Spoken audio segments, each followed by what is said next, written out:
السلام عليكم ورحمة الله.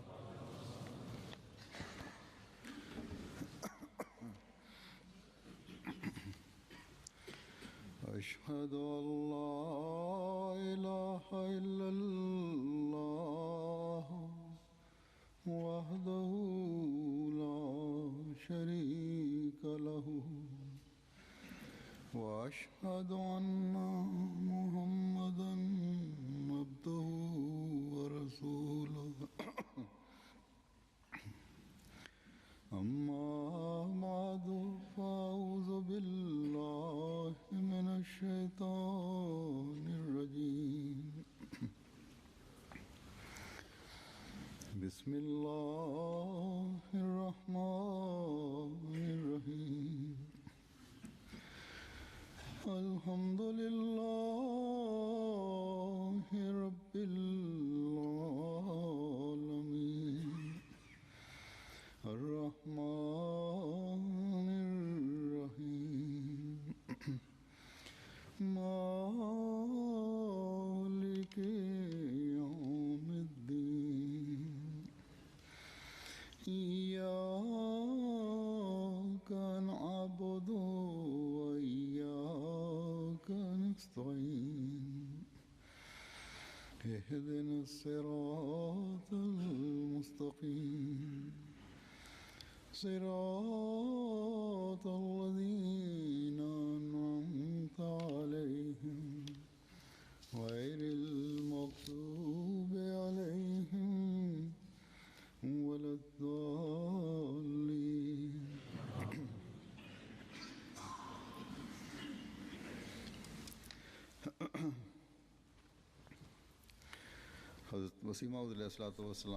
Le Messie promis à l'Islam déclare dans son ouvrage Nuzul al-Masih que Dieu a décrété depuis la création que selon sa sunna, lui et son prophète remportent toujours la victoire.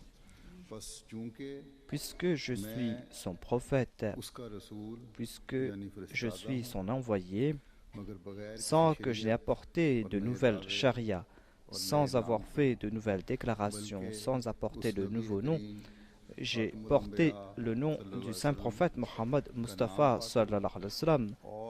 Je suis de lui et je suis son reflet.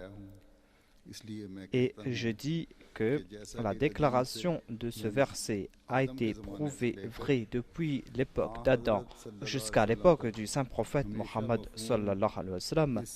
Et aujourd'hui aussi, la déclaration de ce verset va s'appliquer en ma faveur. Ce verset qu'a évoqué le Messie promis à l'Islam se trouve dans la sourate Al-Mujadila. Il est dit « Kataballahu la aghlibanna ana wa rusuli » Inna Allaha qawiyyun aziz. Voilà donc le verset en question. Quelques jours auparavant, quelqu'un m'a écrit du Pakistan pour m'informer d'un point à propos duquel je ne suis pas d'accord. L'auteur de cette lettre a présenté un fait que l'on ne peut pas appliquer de façon générale, selon moi. On ne peut pas généraliser le fait que l'auteur de cette lettre a évoqué.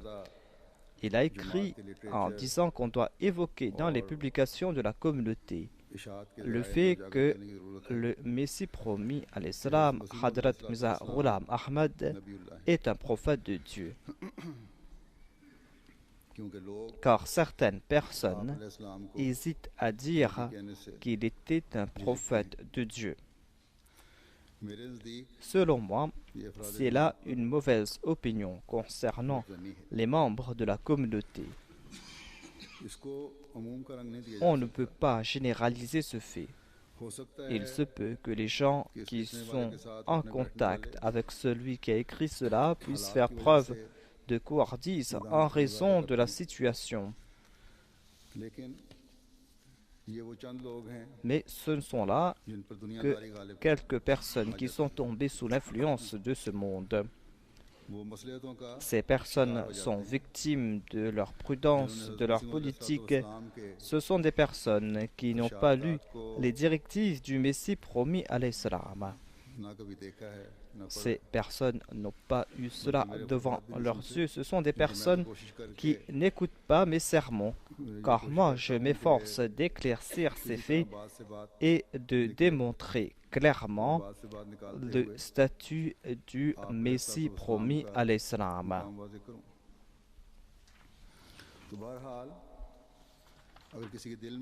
Si quelques personnes ont ces pensées au cœur, toute personne qui se dit Ahmadi doit comprendre que selon les prophéties du saint prophète Mohammed Mustafa sallallahu alayhi wa sallam, le Messie promis à l'Islam, Hadrat Mirza Ghulam Ahmad, est un prophète de Dieu.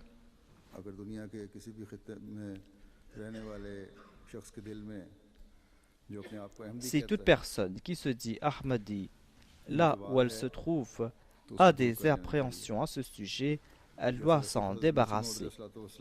Tout comme l'a déclaré le Messie premier l'Islam dans ce paragraphe que je viens de citer, que le Messie promis à l'Islam se dit être un prophète de Dieu sans pour avoir apporté de nouvelles charia. Il a suivi le saint prophète Mohammed Mustafa sallallahu alayhi wa sallam. Il a porté son nom et a accompli la prophétie du Saint-Coran. Wa akharina minhum lamma yalhaqu bihim. Les Ahmadis du Pakistan ou les Ahmadis de l'Indonésie sont persécutés pour la seule raison qu'ils ont accepté un prophète de Dieu, qu'ils ont accepté Hadrat Mirza Ghulam Ahmad en tant que prophète de Dieu. À part ces quelques exemples de gens qui ont fait preuve de couardise, on ne peut pas dire concernant tous les Ahmadis du Pakistan qu'ils n'acceptent pas le Messie promis à l'Islam et l'imam al-Mahdi comme prophète de Dieu. Au contraire, nos ennemis exagèrent en disant que les Ahmadis considèrent le Messie promis à l'Islam comme le dernier prophète. Aucun Ahmadi ne peut avoir de telles pensées au cœur, à savoir qu'un autre prophète porteur de loi peut venir après le saint prophète Mohammed Mustafa sallallahu alayhi wa sallam, qu'un autre prophète peut lui être supérieur. Les Ahmadis proclament au contraire la grandeur de Dieu. C'est là la foi de tout Ahmadi. Il déclare que Dieu a accordé un statut élevé au saint prophète Mohammed sallallahu alayhi wa sallam, un statut si élevé qu'il confère le statut de prophète à celui qui l'accepte lui, à celui qui éprouve de l'amour pour lui, à celui qui suit chacun de ses pas. Il confère le statut de prophète à celui qui est fier d'être son ummati.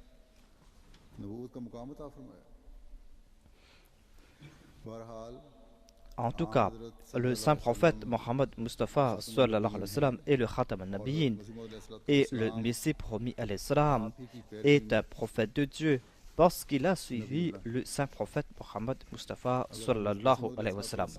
Si nous n'acceptons pas Hadrat Mirza Ghulam Ahmad, le Messie promis, comme prophète de Dieu, nous ne pourrons pas dire que la victoire de l'islam et la renaissance de l'islam vont se faire grâce à l'Ahmadiyya.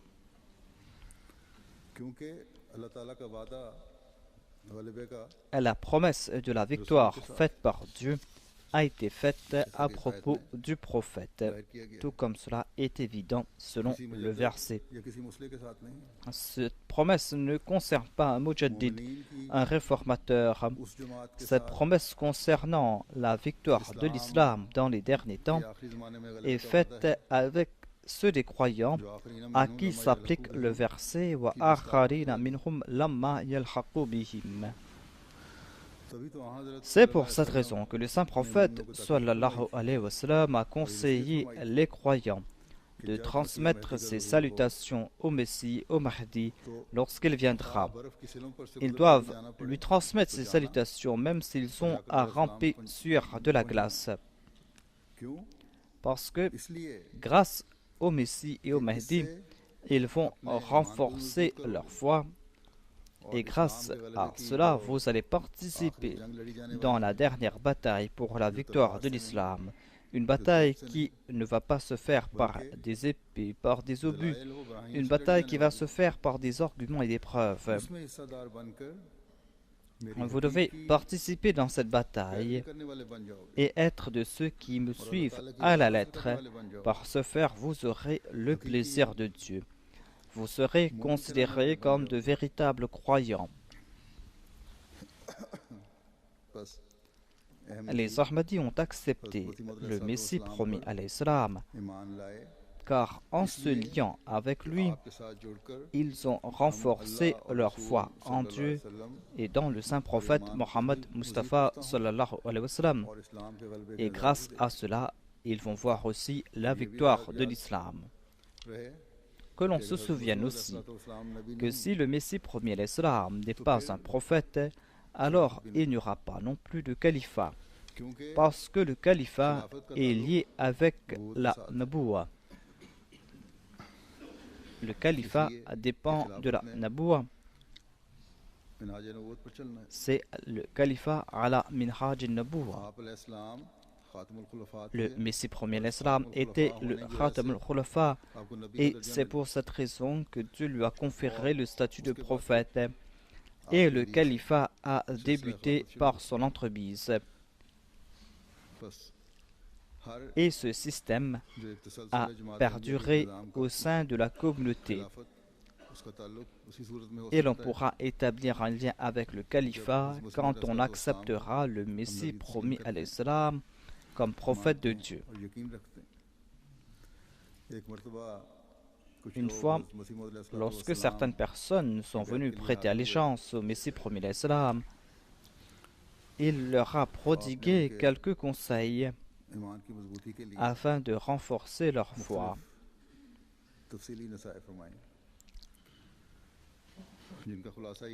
En résumé, il leur a dit qu'on ne doit pas accomplir une repentance uniquement par la bouche, on doit se repentir sincèrement quand il en sera. Ainsi, l'on verra l'accomplissement des promesses de Dieu.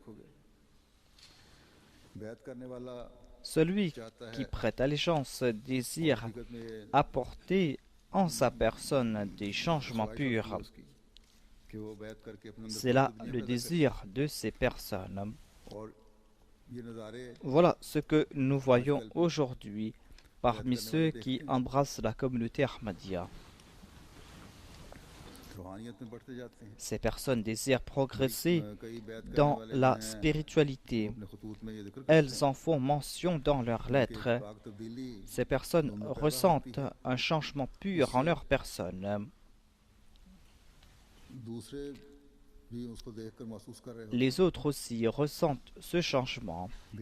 Leurs épouses et leurs enfants sont étonnés par ces changements en voyant cette révolution en leur personne. Voilà la vraie bayra. On doit voir en ces personnes ces changements purs. Le Messie premier l'Islam a prodigué d'autres conseils en disant qu'on ne doit pas lier son serment d'allégeance avec des objectifs matériels. On doit à chaque instant essayer de se réformer et c'est ainsi que l'on constatera que Dieu accordera ses récompenses. Après le serment d'allégeance, on ne doit pas se soucier face aux difficultés.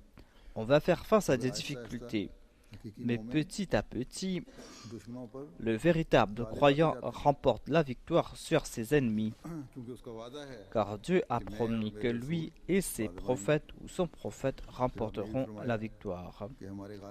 Et pour avoir la victoire, les armes à utiliser sont l'istighfar, la torba, le fait d'augmenter sa connaissance religieuse, le fait d'avoir en tête aussi la grandeur de Dieu. Pour cette victoire, on va devoir aussi accomplir les 5 prières quotidiennes. Il a déclaré que la salat est la clé de l'acceptation des prières. Quand vous accomplissez la salat, vous allez devoir supplier Dieu. Vous ne devez pas être négligent et vous devez éviter tout mal, que cela concerne Dieu ou que cela concerne les hommes. Voilà donc des conseils que nous devons tout le temps avoir en tête. Cela ne concerne pas uniquement les nouveaux Ahmadis, cela ne concerne pas ceux qui viennent de prêter allégeance, cela concerne tous les Ahmadis. Et les anciens Ahmadis doivent progresser davantage dans leur foi. Ils doivent faire plus d'efforts que les nouveaux venus.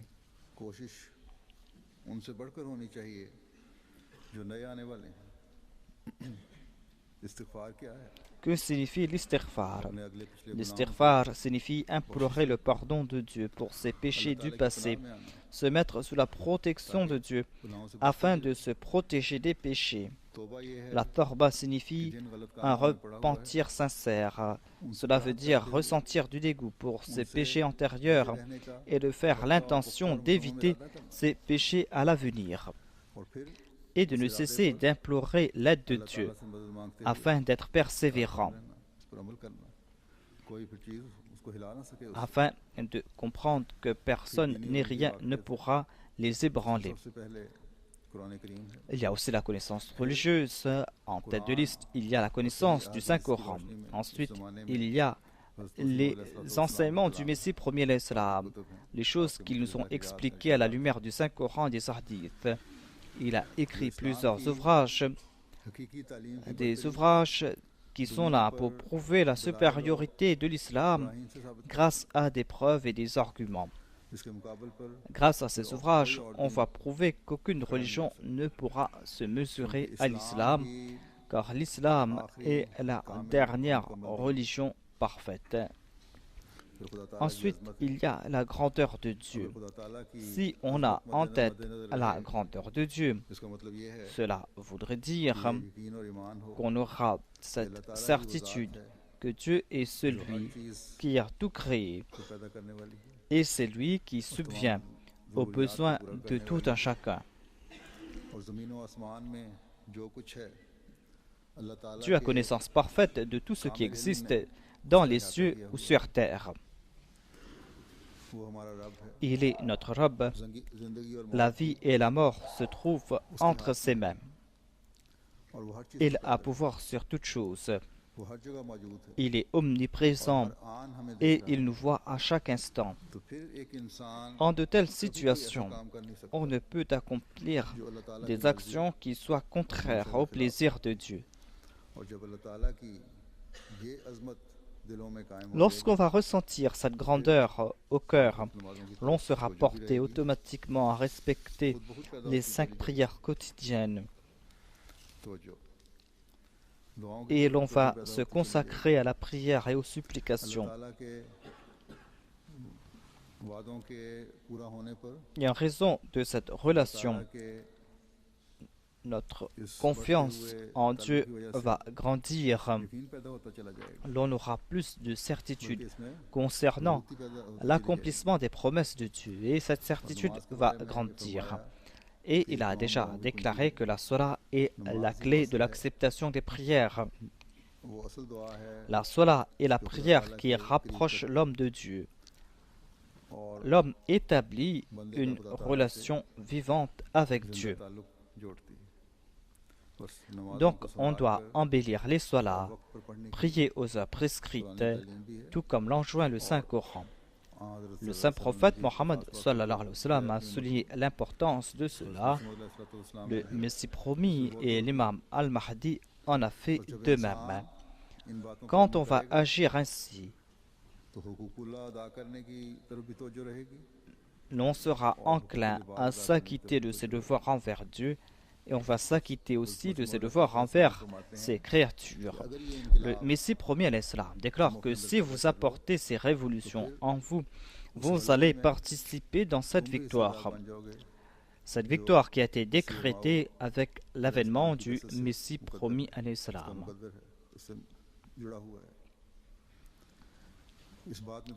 Il n'y a pas de doute que Dieu va accorder cette victoire au Messie promis à l'Islam.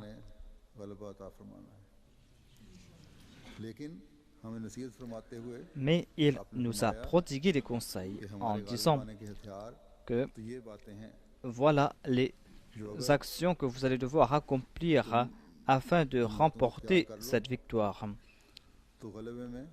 Si vous adoptez ces moyens, vous allez participer dans cette victoire. Sinon, vous serez des Ahmadis de nom, mais vous ne serez pas des Ahmadis dans la pratique. Chacun d'entre nous doit essayer d'être un Ahmadi dans la pratique et de faire ses efforts pour la victoire du Messie promis à l'Islam. Dieu avait donné ces bonnes nouvelles au Messie promis à l'Islam concernant sa victoire.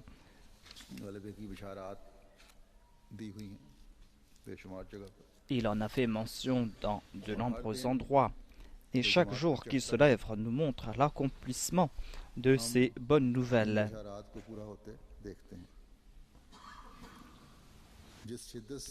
Face à cette opposition véhémente, si cette Jamaat était le fruit des efforts d'un homme, loin de pouvoir faire un seul pas vers le progrès, cette Jamaat n'aurait pas survécu un seul instant. Mais il y a les promesses de Dieu. C'est pour cette raison qu'en dépit des obstacles, en dépit de cette hostilité, la Jamaat est en train de progresser. Allah a révélé ces bonnes nouvelles au Messie promis à l'Islam, comme je l'ai dit, et nous devons nous souvenir du fait que ces bonnes nouvelles de la part de Dieu sont vraies et que la Jamaat remportera certainement la victoire. Certainement, la Jamaat va remporter cette victoire. Mais quand Dieu donne de bonnes nouvelles, il place aussi de grandes responsabilités sur les épaules des croyants. Ces croyants ont des responsabilités, ils doivent s'en acquitter. Allah avait révélé au Messie promis à l'Islam que je transmettrai ton message jusqu'aux confins de la terre. Dieu est en train d'accomplir cette tâche. Et aujourd'hui, la MTA est le grand moyen par lequel on est en train de transmettre ce message.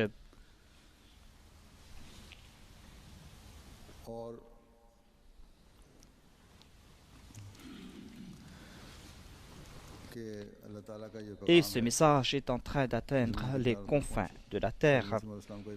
Le message du Messie promis à l'Islam a atteint les confins de la terre et la MTA est en train d'accomplir cela. Mais si nous nous contentons d'allumer la MTA et que nous ne faisons rien, si nous ne préparons pas d'émissions, si nous n'enregistrons pas des émissions qui concernent le tablir, si nous n'utilisons pas ce moyen, nous allons nous en priver. En n'utilisant pas les moyens que Dieu a mis à notre disposition, nous n'allons pas en profiter et nous allons nous en priver. Si nous ne profitons pas des ouvrages du Messie promis à l'Islam, et si l'on ne transmet pas cela aux autres, eh bien, certainement, nous n'allons pas accomplir notre devoir et nous serons coupables aux yeux de Dieu. C'est vrai que Dieu va accomplir cette tâche, soit par notre entremise, soit par l'entremise d'autres personnes, mais si nous n'utilisons pas les moyens que Dieu a mis à notre disposition, nous serons coupables. Jamais après les promesses faites par Dieu, le prophète ou les membres de sa communauté ont cessé d'agir. Jamais après ces promesses faites par Dieu, ils ont croisé les bras. Dieu aimait le saint prophète Mohammed sallallahu alayhi wa sallam, plus que toute autre personne. Lorsque Dieu lui a accordé cette bonne nouvelle, que les grands royaumes tomberont à ses pieds, ses compagnons ont dû faire des efforts. Ils ont fait des sacrifices. Les ennemis de l'islam ont certainement essayé d'écraser les musulmans en les considérant comme des personnes misérables et méprisables. Apparemment, ces personnes qui étaient insignifiantes, ces compagnons du saint prophète Mohammed Mustafa sallallahu alayhi wa sallam, qui possédaient le trésor de la foi, ceux qui s'étaient repentis, ceux dont on envie la beauté des prières, ces personnes qui nourrissaient la grandeur de Dieu dans leur cœur. Le faste et la gloire de ces rois n'avaient aucune importance aux yeux de ses compagnons, ces personnes qui possédaient ces qualités. Ils se sont acquittés de leur devoir afin d'accomplir la promesse de Dieu et ils ont secoué les cours des empereurs de la Perse et de Rome. Ils ont réduit à néant leur état. Ils ont fait des efforts, ils ont fait des sacrifices et c'est ainsi qu'ils ont acquis tout cela. Ils avaient cette certitude au cœur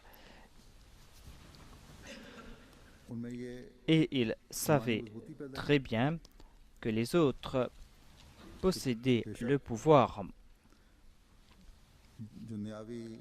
Ils savaient très bien que les autres, ces rois, étaient supérieurs en nombre. Mais ils avaient aussi la certitude qu'ils ne pourront rien faire face à eux, car telle était la promesse de Dieu. Ils savaient qu'ils recevraient ses faveurs s'ils font ces efforts. Ces prophéties devaient s'accomplir et se sont accomplies. Mais ils ont fait des efforts en se disant que si ces prophéties sont accomplies par notre entremise, nous aurons le plaisir de Dieu. Voilà notre situation à nous aussi. Nous devons avoir la certitude que les promesses faites par le Messie premier l'Islam vont certainement s'accomplir.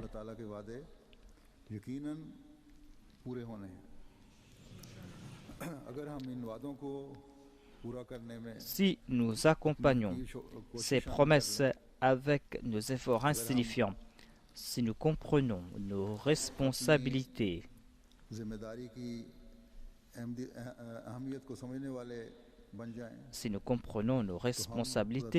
nous aurons certainement le plaisir de Dieu.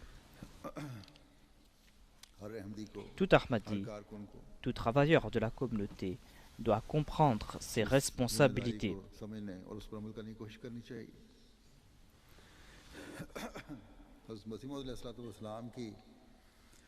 Je veux présenter maintenant quelques prophéties faites par le Messie premier l'Islam. Il a fait de nombreuses prophéties dans son ouvrage Tadhkiratul Shahadatain. Il déclare: ô vous, les gens de ce bas monde, écoutez-moi, c'est la prophétie faite par celui qui a créé les cieux et la terre.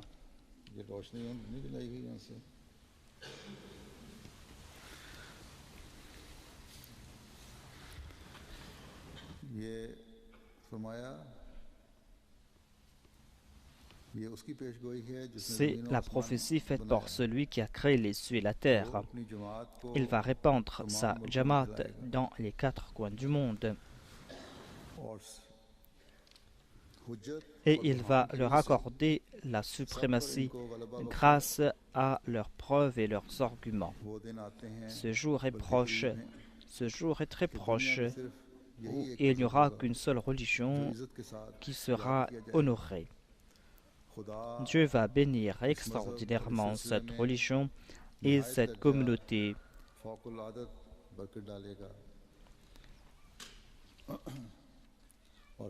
Et tous ceux qui désireront l'anéantir subiront l'échec.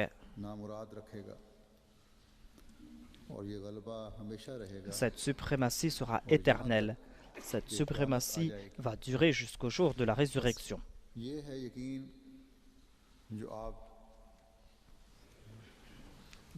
Voilà la certitude qu'avait le Messie promis à l'Islam. Il avait cette certitude parce que Dieu avait déclaré qu'il allait accomplir cela et il n'y avait pas de doute à ce sujet. Et il savait très bien que l'islam va remporter la victoire grâce à la Jamaat Ahmadiyya. Et certainement, il va voir cette victoire. Et nous voyons très bien comment il a réalisé cette prophétie. Et Dieu ne cesse de réaliser cette prophétie. Le Messie premier l'Islam avait écrit cela en 1903. Même si la communauté était connue hors du sous-continent indien, on ne peut pas dire que la communauté était en train de progresser dans toutes ces régions du monde. Mais aujourd'hui, par la grâce de Dieu, la Jamaat est représentée dans 198 pays du monde. D'une manière ou d'une autre, on connaît l'existence de la communauté Ahmadiyya dans tous les pays du monde. Grâce à la Jamaat Ahmadiyya, Dieu est en train de transmettre le message de l'islam. Et certainement Dieu va accomplir la deuxième partie de cette prophétie. Dans certains cas, ce sont les ennemis de la communauté Ahmadiyya qui sont les moyens pour transmettre ce message. Grâce à leur hostilité, ils sont en train d'attirer les gens aux âmes pures vers l'Ahmadiyya. Apparemment, ils sont en train de lancer des campagnes d'hostilité contre l'Ahmadiyya afin d'écarter les gens de l'Ahmadiyya. Mais cela est en train d'attirer les gens de bonne nature. Dans d'autres cas, le message d'amour de l'Ahmadiyya est en train d'attirer les gens. Dans d'autres cas, nos efforts insignifiants en faveur de l'humanité sont en train d'attirer l'attention des gens vers la communauté. Dans d'autres cas, grâce à des rêves, grâce à des visions, Dieu est en train de faire connaître aux autres l'Ahmadiyya. Et le monde est en train de reconnaître le Messie promis à l'Islam. Et les arguments, les preuves que Dieu nous a transmis par l'entremise du Messie promis à l'Islam, ces arguments et ces preuves que nous présentons au monde par l'entremise de la Ahmadiyya, cela attire aussi les gens vers l'Ahmadiyya. Les ennemis de l'Ahmadiyya essayent d'empêcher les gens de regarder la MTA. Sans exception, dans tous les pays musulmans, les mullahs disent aux gens de ne pas regarder la MTA en leur disant que s'ils regardent la MTA, ils mettront leur foi en danger. Ils seront influencés par la fourberie et le dajjal des Ahmadis. Mais quant à ceux qui ont compris la vérité, ils disent que si tout ce que disent les Ahmadis est faux, alors répondez-leur par des arguments. Si vous nous empêchez de les écouter, cela veut dire tout simplement que vous n'avez pas de preuves et d'arguments. Et tous les enseignements de l'islam sont fondés sur la logique, sur l'intelligence et sur les preuves. Voilà donc comment les promesses de Dieu sont en train de s'accomplir petit à petit. Dieu est en train d'amener le monde au pied du saint prophète Mohammed Mustafa sallallahu alayhi wa sallam, et cela par l'entremise du Messie promis alayhi salam. Il est en train d'établir son unicité. Tout Ahmadi doit comprendre ses responsabilités. On ne doit pas se dire que ce sont des promesses qui vont s'accomplir de toute manière et que nous n'avons pas besoin de faire d'efforts. Plus grande est la promesse, plus grande est la bonne nouvelle, plus on a de responsabilités à faire d'efforts. Nous devons en toute sincérité accomplir nos devoirs envers Dieu. Nous devons en toute sincérité éviter tout penchant ou tout désir personnel pour nous acquitter de nos devoirs envers les créatures de Dieu. Nous devons user de notre capacité, de notre connaissance afin de prêcher le message de Dieu. Nous devons y participer au mieux de nos capacités. Et c'est là que nous pourrons profiter de ce grand plan. Dieu a donné une bonne nouvelle au Messie premier l'Islam en déclarant la ta'asu min khaza'ini rahmati rabbik. Inna a'tainaka al-kawthar. Ne désespère pas du trésor de la miséricorde de Dieu. Nous t'avons accordé une abondance de biens. Dieu a enlevé le désarroi du Messie premier l'Islam à propos de l'Islam, à propos des musulmans. Dieu lui a dit de ne pas désespérer de la grâce de Dieu. Il lui dit que nous t'avons accordé une abondance de biens. Tel est notre décret. L'abondance de biens accordée au saint prophète Mohammed Mustafa sallallahu alayhi wa sallam sera accordée aux Akharines par ton entremise. Le trésor de la grâce de Dieu a été lancé de nouveau par l'entremise du Messie premier l'Islam. Dieu lui dit, sois content, car Dieu a ouvert de nouveau les portes de sa grâce.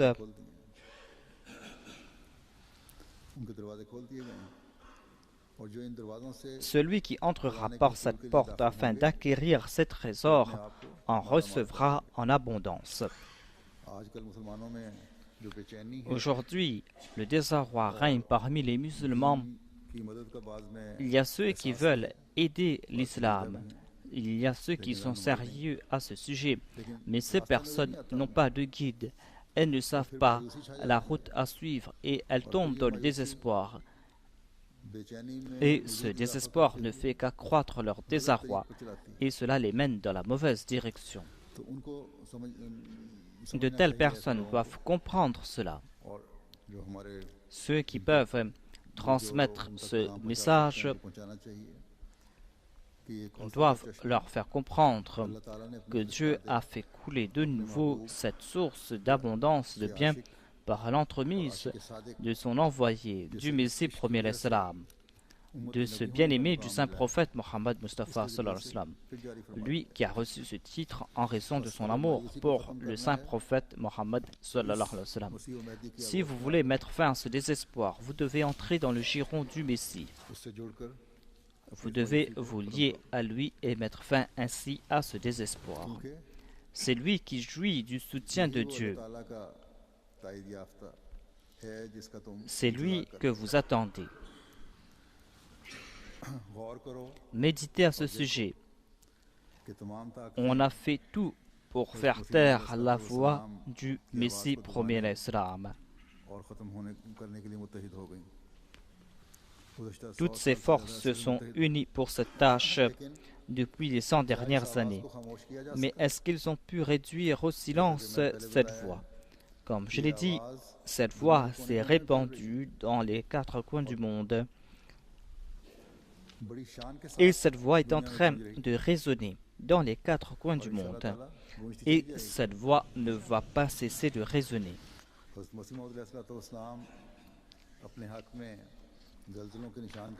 En évoquant les tremblements de terre qui sont des signes en sa faveur, le Messie premier l'Islam déclare « Sachez qu'il n'y aura pas uniquement ces signes, et il y aura d'autres signes qui vont apparaître les uns après les autres, jusqu'à ce que les gens soient frappés d'effroi, des gens qui diront « Que se passe-t-il » Chaque nouveau jour sera pire que le précédent. Dieu a déclaré que je vais montrer des choses effroyables et je ne vais pas m'arrêter tant que les gens ne se réforment pas. Aujourd'hui, nous constatons que tous les pays du monde sont frappés par des calamités naturelles.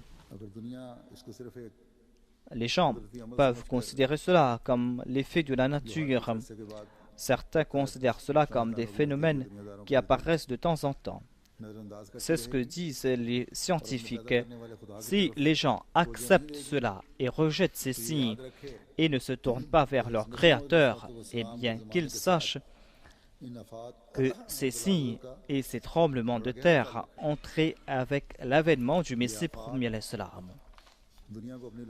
Ces calamités vont prendre à bras le corps le monde. Et il incombe aujourd'hui aux Ahmadis que d'avertir le monde.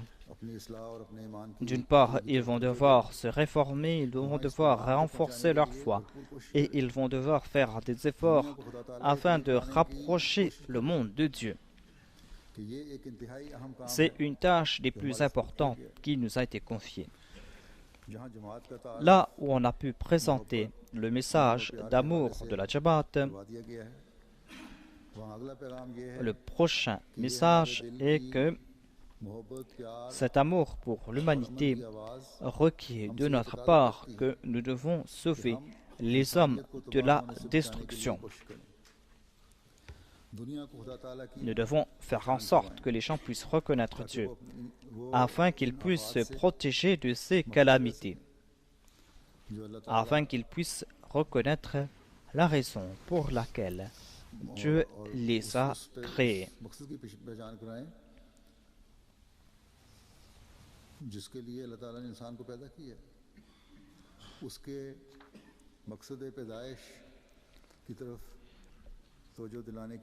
Dieu envoie de temps en temps ces calamités afin que les gens comprennent pourquoi il les a créés. Si l'homme ne comprend pas, ces calamités ne vont cesser de frapper le monde, tout comme l'a déclaré le Messie promis à l'Islam. Il nous incombe aujourd'hui à nous, les Ahmadis, d'avertir le monde. C'est la tâche de la Jamaat Ahmadiyya. Personne n'accomplira cette tâche. Aujourd'hui, le Messie promis à l'Islam est celui qui a profité de la proximité de Dieu et de son amour grâce à son asservissement au saint prophète Mohammed sallallahu alayhi wa sallam. Dans une révélation, Dieu a fait comprendre au Messie promis à l'Islam qu'il était le fils du saint prophète sallallahu alayhi wa sallam. Il lui a dit « Inni ma'aka ya abna rasulillah » Je suis avec toi, ô fils du prophète de Dieu. Le Messie promis à l'Islam est le fils spirituel du saint prophète.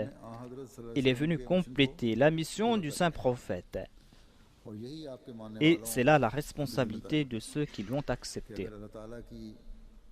S'ils veulent jouir de la proximité de Dieu, s'ils veulent profiter de ses faveurs, ils doivent plus qu'auparavant transmettre aux autres le message de l'Ahmadiyya.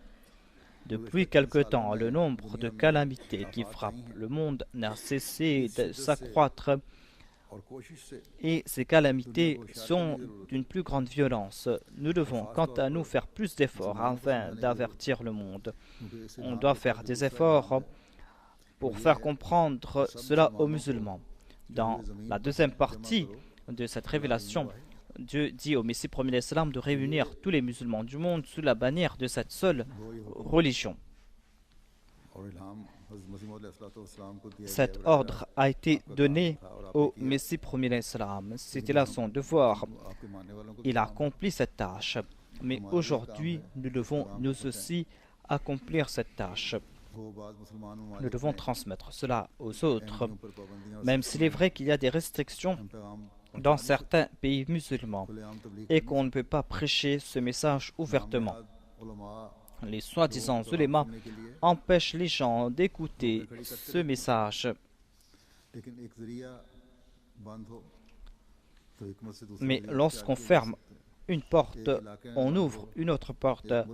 Lorsqu'on place des restrictions dans un pays, on peut agir dans d'autres pays.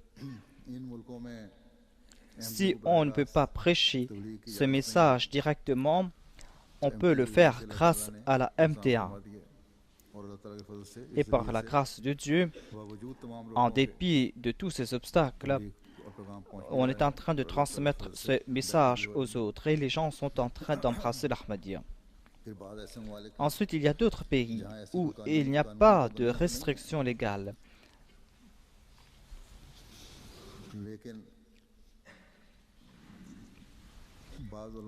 Mais il y a quand même de l'hostilité de la part des ulémas.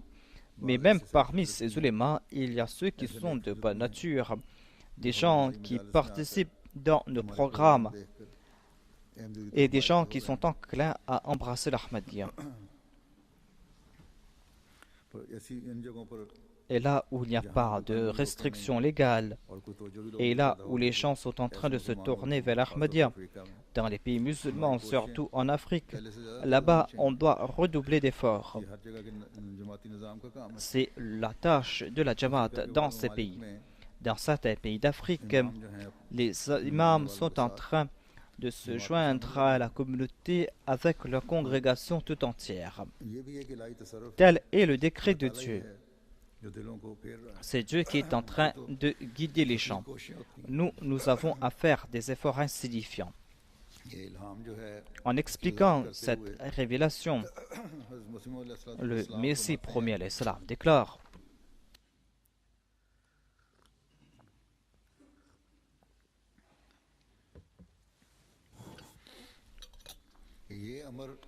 Dieu m'a donné ce commandement que de réunir tous les musulmans sous la bannière d'une seule religion.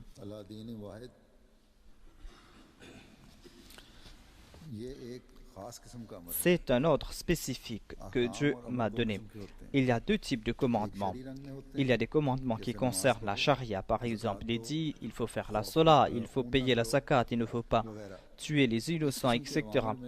Il y a une certaine prophétie qui est liée avec ces commandements. C'est-à-dire qu'il y aura certains qui ne vont pas accepter ces consignes, qui vont enfreindre ces ordres et ces commandements. Ce sont des ordres qui ont été donnés, mais qui sont accompagnés d'une prophétie, à savoir qu'il y aura des gens qui ne vont pas suivre ces ordres.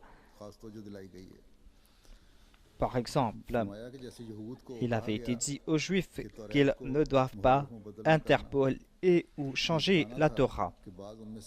Cela voulait tout simplement dire qu'il y aura certains d'entre eux qui vont agir ainsi. Donc cela concerne la charia. C'est un terme de la charia. Mais il y a d'autres types de commandements qu'on appelle qawni. Ces consignes concernent le décret de Dieu. Par exemple, il a été dit on a dit au feu, refroidis-toi et sois source de paix. Cela concernait le prophète Abraham. Ce commandement a été donné et il en fut ainsi. Cet ordre qui m'a été donné ici est du même type. Dieu désire que les musulmans se réunissent sous la bannière de cette seule religion. Et cela va se faire. Cela va se faire, oui, mais cela ne veut pas dire qu'il n'y aura pas de dissension, qu'il n'y aura pas d'opposition. Il y aura de l'opposition, mais une opposition qui ne méritera aucune mention. Donc ici, le Messie promis l'Islam nous a expliqué cette révélation et il nous a fait comprendre que cela fait partie des commandements de Dieu, dans la catégorie des qawni. C'est-à-dire, Dieu déclare kun et la chose commence à exister.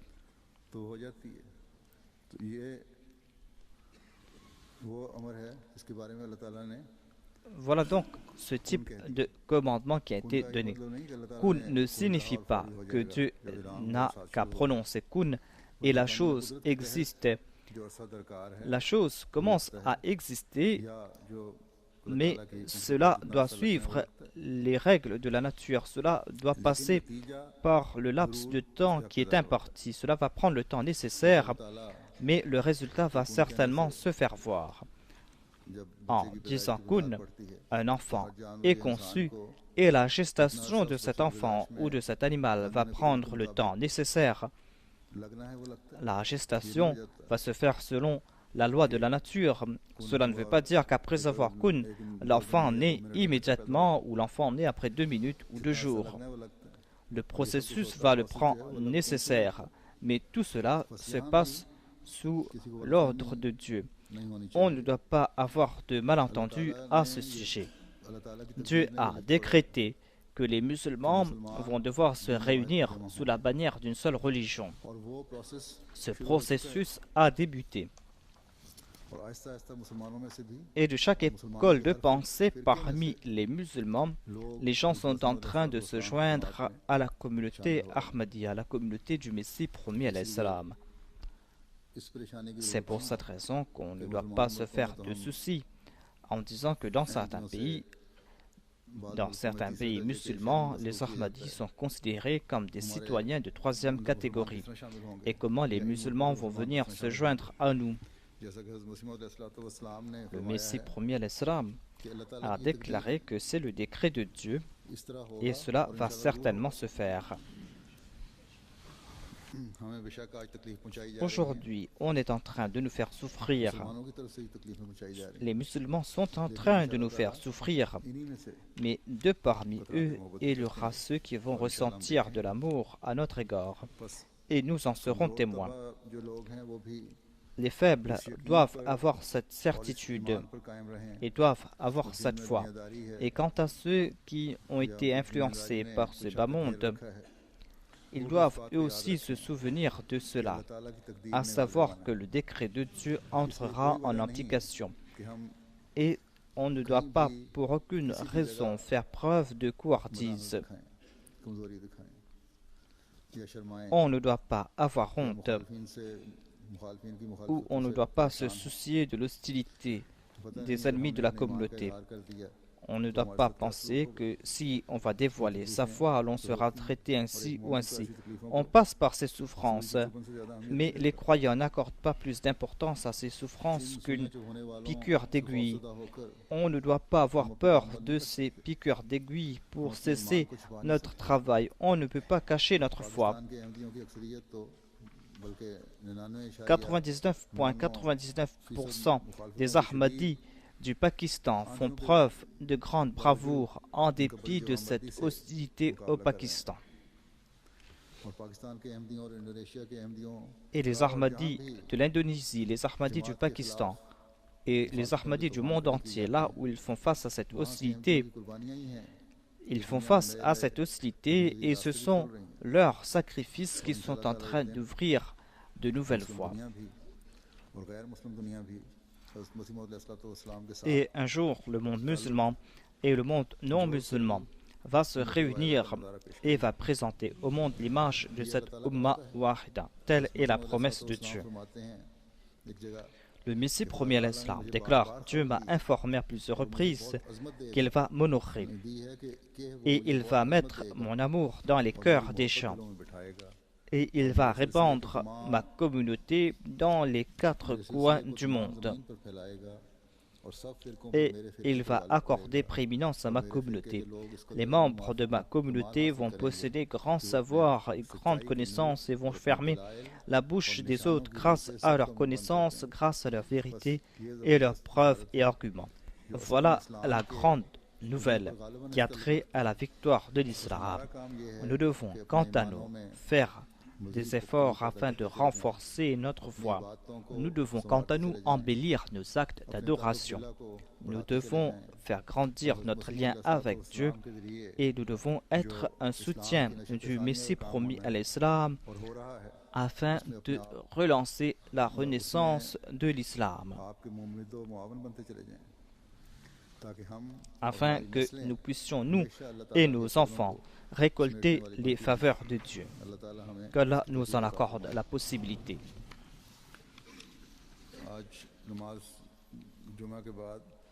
Après la prière de Juma, je vais diriger la prière funéraire de ces personnes suivantes. Il y a tout d'abord Rashid Latif Saheb Rashidi des USA. Il est décédé le 27 avril dernier à Los Angeles. Inna lillahi wa inna ilayhi raji'un. Il était le petit-fils de Sahibzada Abdulatif Shahid, Shahid Radouat Anhu, et le fils de Mohammad Tayyib Latif. Il avait fait ses études à Banu et ensuite à Lahore. Ensuite, il est parti en Afghanistan. Et il est resté là-bas quelque temps. Il était toujours sincère envers la communauté et les Ahmadis priaient dans sa maison. Ensuite, en 1965, il est parti aux États-Unis pour ses études. Il s'est établi là-bas. Il fut président de la Jamaat de Seattle. Il habitait en Californie. Il avait fait plusieurs discours au cours des Jalsa Salana. En 2005, il avait fait un discours à la Jalsa Salana de Qadian. Le quatrième calife lui avait demandé de traduire l'ouvrage Tazkiratu Shahadatain dans la langue d'Ori de l'Afghanistan. Il a laissé son épouse, une fille et 2 fils. Qu'Allah exalte son statut. Ensuite, il y a la prière funéraire de M. Mubarak Mahmoud Saheb, missionnaire de la communauté Ahmadiyya, qui est décédé le 4 mai de cette année après une longue maladie. Il avait 39 ans. Inna lillahi wa inna ilayhi raji'un.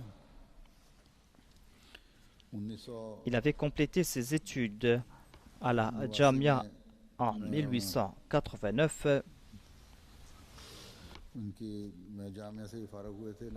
Il avait travaillé pendant 9 ans comme missionnaire au Pakistan. Ensuite, en 1898, il est parti en Tanzanie. En Tanzanie, il a été atteint de cancer. Il a dû retourner au Pakistan. Là-bas, il a suivi des traitements. Il travaillait dans le département Swahili en dépit de sa maladie.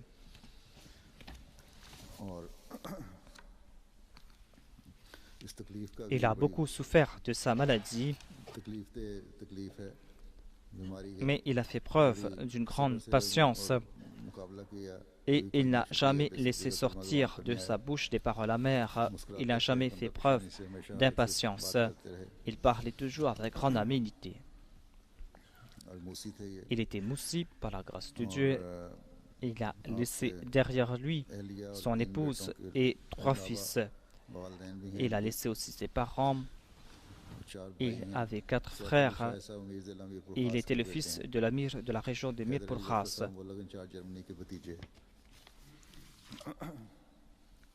Ensuite, il y a le décès de M. Muzaffar Ahmad, fils de Mia Mohammad de Sheripura. Et il y a aussi le décès de Farzana Jabin, Aziza Amdenour, Azizam Walid Ahmad, Azizam Tasawur Ahmad. Ce sont les membres d'une famille qui sont décédés au cours d'un accident à moto. Ils voyageaient de Faisalabad à Chignot et ils sont décédés au cours de cet accident. Ces enfants avaient 6 ans, 4 ans et 2 ans.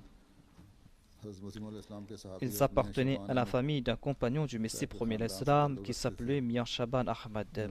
Celui-ci avait embrassé l'Ahmadiyya à Qadian suite à un rêve. M. Muzaffar Ahmad Sahib était Qaïd Khudamul Ahmadiyya et était secrétaire Nao Mubahin. Il était, au moment de son décès, secrétaire Tahrik Jadid et Waqf Jadid et Nazim Atfal. Il était sincère, il était juste. Lui et son équipe avaient travaillé pour la construction d'une mosquée dans la région en dépit des restrictions.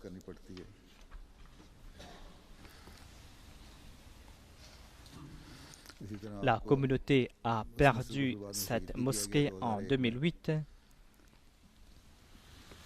M. Muzaffar Ahmad a lui-même été emprisonné pour la cause de Dieu. Il était moussi. Il a laissé 2 sœurs et 4 frères.